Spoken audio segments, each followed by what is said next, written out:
My wife and I got married days ago. We decided the wedding will be child-free. We thought this was the best option considering several factors from budget to keeping the order, etc. Everyone got an invitation, but my biggest concern was how my brother Ramsey 36 was going to react. Ramsey married young and has 4 kids that he takes everywhere he and his wife go. They're always there at every family event. The kids are grade A, hyperactive to say the least. I gave Ramsey the invitation in person and he read it out loud in a sarcastic tone then said, "Child-free, ha." I nodded and he got somewhat mad saying, "Are you serious? But my children never been excluded from any event big or small let alone their own uncle's wedding." I said I'm sorry, but it's already been decided and everyone had to follow the rules not just him. He stared off for a minute then to my surprise he said, "I totally get it man, no children means no children, no worries." I was glad he didn't start an argument over it and seemed to accept the rule. The day of the wedding came and Ramsey and his wife didn't show up until shortly before the ceremony began. My best man notified me that Ramsey had arrived and had all his kids with him. I was legit mad. I went to meet him at the entrance and saw he brought all his kids against me and my wife's wishes. I greeted the kids and asked my sister-in-law to take them back to the car. He loudly asked what the hell was wrong with me. I asked why he brought his kids and who said it was okay. He said no one but he was planning on bringing the kids all along and figured that by initially agreeing to my rule then showing up with the kids anyway would get me to agree on letting them stay.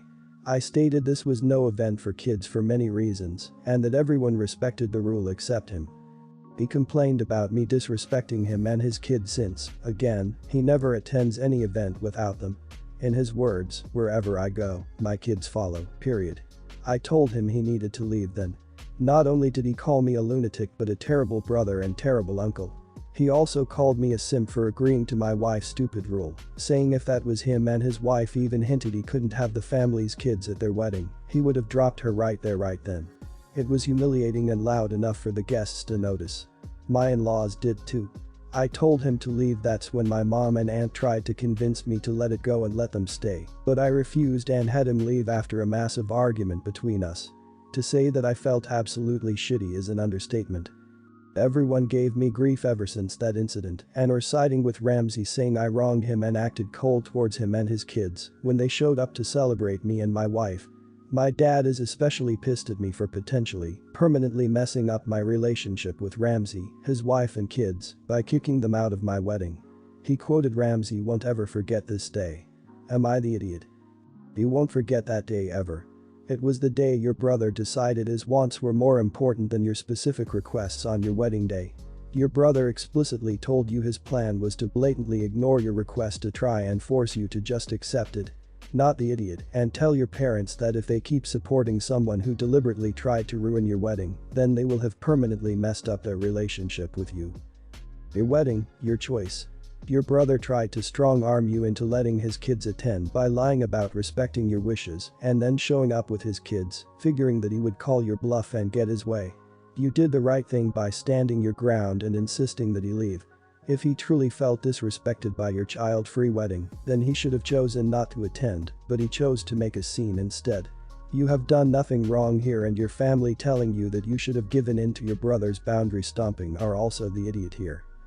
Your brother lied. Deliberately, fully intending to bully his kids into your child-free event. The fact that your parents tried to enable this is not good. Is this how your family ordinarily behaves, where your brother is the golden child and you the scapegoat, even on your wedding day? He didn't just disrespect the simple request, he went out of his way to deceive you about it. He was hoping you would let him bring the kids to avoid a scene. Everything about his behavior is terrible and you were right to ask him to leave. My 33, husband, 37, and I recently had our first child, 5-month.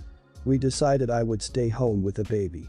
Previously, I worked freelance from home, but have always had a healthy savings and a decent amount of assets acquired before marriage, including our house, which has no mortgage and is a 2-family home. We rent out the top unit. Baby and I went to pick up husband from work as his car was in the shop and husband wanted me to meet one of his co-workers, Sam. We all sat outside in the courtyard and chatted. Sam is a few years younger than my husband and I suspect my husband sees himself as a bit of a mentor to the guy. We were having a nice conversation about life and kids, and eventually the topic of working overtime came up. The company needs a few extra guys over the weekend and offered overtime to the whole department. My husband asked Sam if he was planning to come in, and Sam said no, that he had plans to go to the beach with his girlfriend and child. I commented that that sounded like a nice weekend, but my husband interjected that if Sam was as concerned with money as he has claimed to be in the past, he shouldn't be passing up overtime opportunities. From context in the later conversation with my husband, it sounds like Sam has griped about not making enough money in the past. My husband plans to take the overtime and told Sam so. Sam countered that he wasn't going to give up his weekend for a few extra bucks and stated that my husband doesn't understand because my husband makes more than he does. Husband is in a higher position and makes roughly $12 more an hour. My husband's response was that his higher pay doesn't matter because his partner, me, who was sitting right there, doesn't work and he's the sole provider, so he has to bust his ass anyway. He then insisted that Sam actually has it easier than he does because Sam's partner also works and they have two incomes. I rolled my eyes, a little annoyed at being talked about like I wasn't there, and pointed out that my husband's partner, me, owns an income-producing house, and we not only don't have to worry about rent or a mortgage like Sam does, but also have a tenant whose rent subsidizes our expenses. I also threw in the fact that we don't need to pay for childcare either. Sam laughed and said, "You see? You don't have it so bad. Why are you always complaining?" But my husband was pissed, and I could tell he was a little flustered by the whole exchange. When we got in the car, he accused me of embarrassing him in front of a guy he was just trying to show the right way to. I told him I don't appreciate him acting like I don't contribute to the household when I'm not only raising our child and taking care of the home, but have also made significant financial contributions. This isn't the only time he's touted himself as sole provider or referred to us as a single-income family. He brushed it off and said it's not that serious and that technically we are a single-income family. Not the idiot. He didn't outright lie about your home situation, but he certainly omitted some information and construed the rest to make it sound like he was in a worse position financially than he is. You rightly called him out on it. Normally I would say you should have had that conversation in private, but he wanted you to meet Sam and then sat there discussing you and deliberately falsifying the facts. I'm sure he is trying to help Sam, but he clearly missed the fact that whilst Sam wants to be paid more for his work, he still values quality time with his partner more than some overtime. Actually sounds like Sam has a good work-life balance. Just because Sam doesn't want to do things your husband's way doesn't make them wrong. I feel like he put pressure on Sam by telling him he should do this and that's wrong. It's okay for explaining why he has a different opinion, but he should have left it with that. At the end of the day, Sam knows what's good for him and he is the one who decides. Not your husband. And I think you did the right thing explaining your opinion and your side of the story. There is nothing to be embarrassed about. I am honestly at a loss to understand why you are so wildly underreacting. If my husband lied to his family and friends and colleagues to give himself all the credit for my contributions to the household, he'd get one chance to apologize and get therapy about it before he'd be single, not the dozen you seem to have given yours. And I'm not even nearly the monumental catch you are. Dude should be singing your praises about how fortunate he is at every opportunity. My husband's paternal grandmother has an "oh don't worry, everything will work out fine" mentality. I didn't think it extended to the safety of newborn babies though, or I never would have let her babysit my 3-month-old son, even for just 3 hours. About a week and a half ago, while she was babysitting, I got a call from her saying my son had a bit of a tumble. I heard my son screaming in the background, and my instinct said something was extremely wrong, so I said to get off the phone with me and call an ambulance, then call me back and tell me what happened once the ambulance was on the way. She started hand-waving it with, "I don't think we need to bother with an ambulance, babies are tougher than they look, you know, basically made of rubber." When I said he sounded like he was hurt, she admitted he had a bit of a scrape and a bruise, and when I pushed further she said it was on his head. I hung up and called the ambulance myself because I wasn't about to sit there and waste time trying to convince this idiot that a head injury on a 3-month-old baby is a serious thing.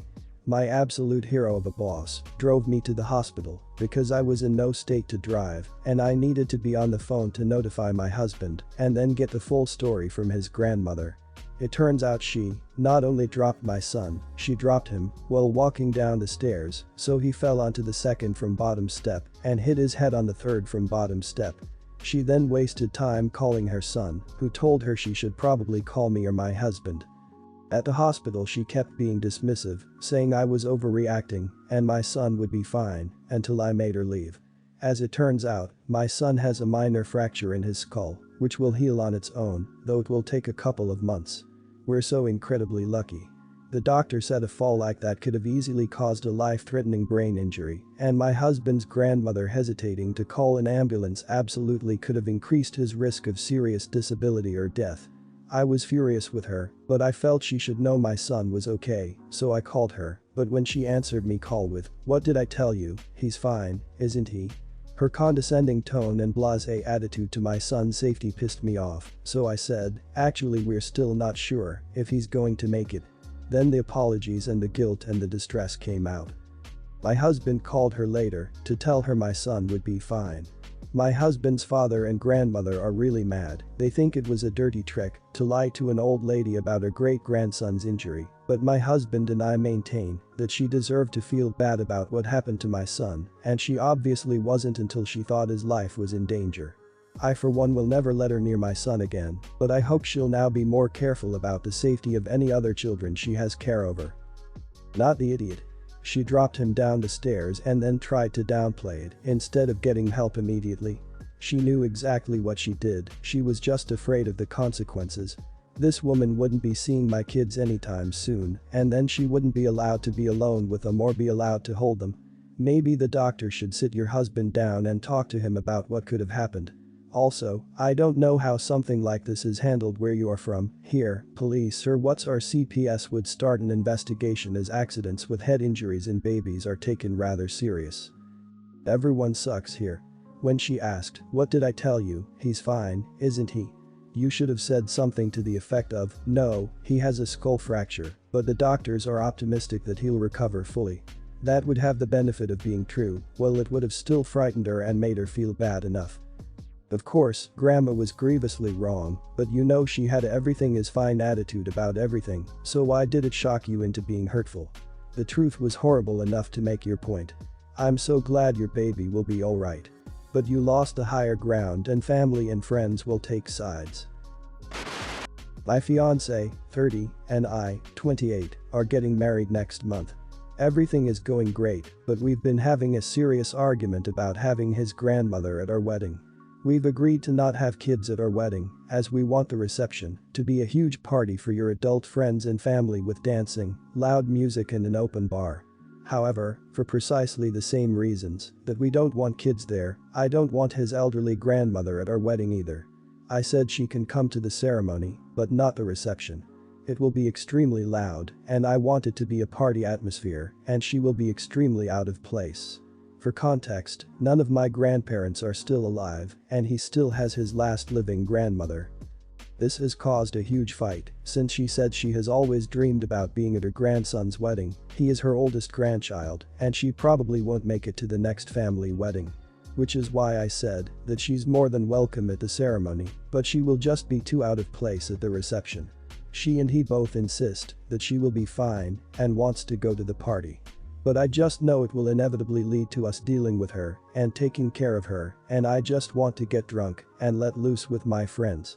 She's now really upset and won't talk to me, and my fiancé is also angry. I think I am within my right to make this request. I am the bride after all. Am I the idiot? You're the idiot. Not sure how you could be more the idiot, to be honest. You're hearing the love of your life say this is important. You're hearing someone really important to your partner say this is important. And you're putting getting drunk ahead of that. For God's sake.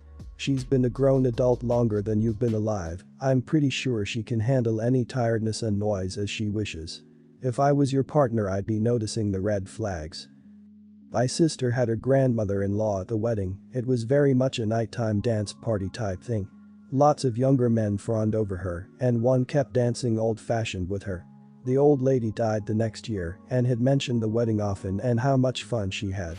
You're the idiot. If it's that loud, then the parent generation won't enjoy it either. Weddings aren't only about the bride, you know. The phrase "I am the bride after all" really sums up this request. You seem to think that, because you're the bride, everyone has to bend to your whim, unreasonable or not.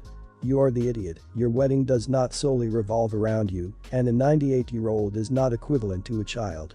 This is extremely unreasonable, and if I was your fiancé having my dear relative excluded because you saw her as a burden who was going to ruin your fun party, rather than someone I love, I would be furious too. I've, 30, always been super careful with my own money.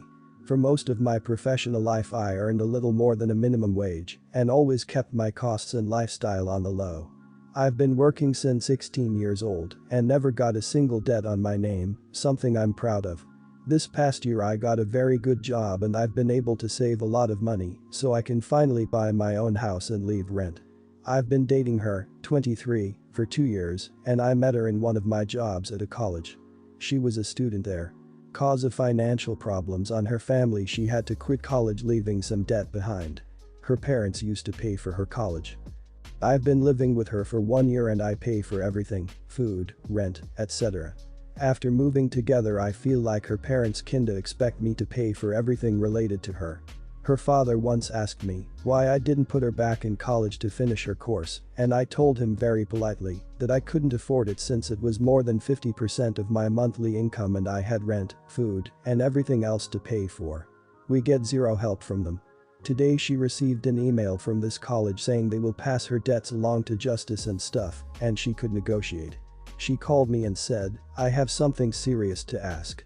I need you to pay my debt." I said I don't want to cause this as a debt her parents made, not me. Also, her debt is almost 50% of everything I could save this past year.